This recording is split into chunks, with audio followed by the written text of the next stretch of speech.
The Sergeant-at-Arms of the United States House of Representatives is an officer of the House with law enforcement, protocol, and administrative responsibilities. The Sergeant-at-Arms is elected at the beginning of each Congress by the membership of the House.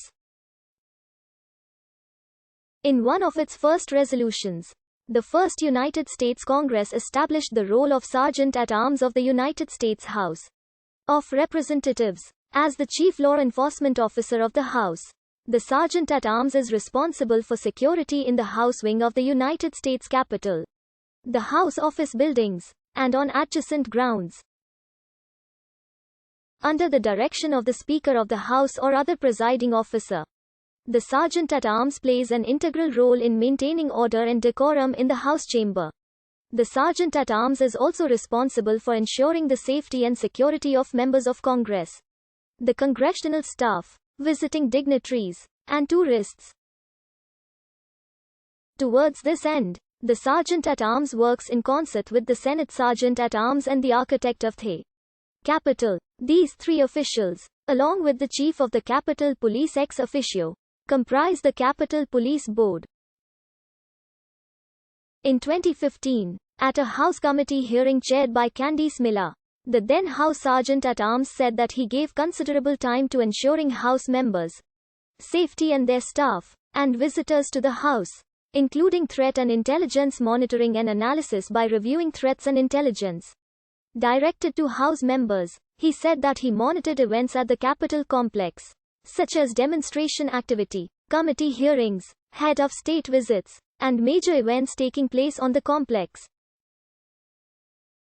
He said that on a daily basis, he dealt with the Senate Sergeant-at-Arms about security for the Capitol complex.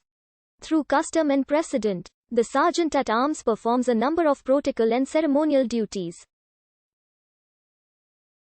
Among these duties are to lead formal processions at ceremonies such as presidential inaugurations, joint sessions of Congress, formal addresses to the Congress, greeting and escorting visiting foreign dignitaries, conveying articles of impeachment from the House to the Senate, and to supervise congressional funeral arrangements.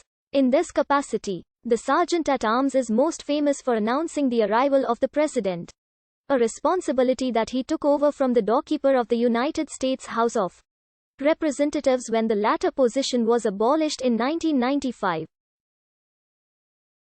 Custom dictates that he announce the arrival of the Supreme Court, the President's cabinet, and finally the President by proclaiming, "Madam Speaker, the President of the United States."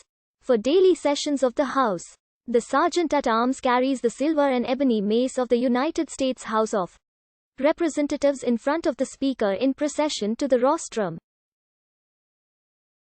When the House is in session, the mace stands on a pedestal to the Speaker's own right.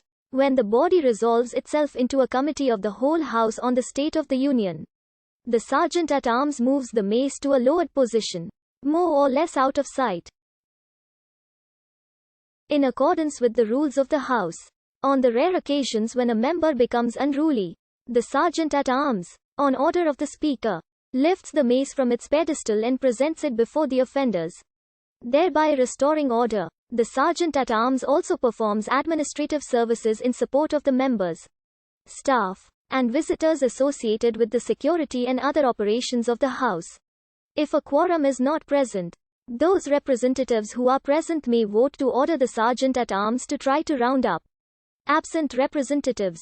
In addition to serving on the Capitol Police Board, the Sergeant-at-Arms served with the Senate Sergeant-at-Arms and the Architect of the Capitol on the Capitol Guide Board. This board oversaw the Capitol Guide Service, which provided tours of the Capitol to visitors and special services to tourists.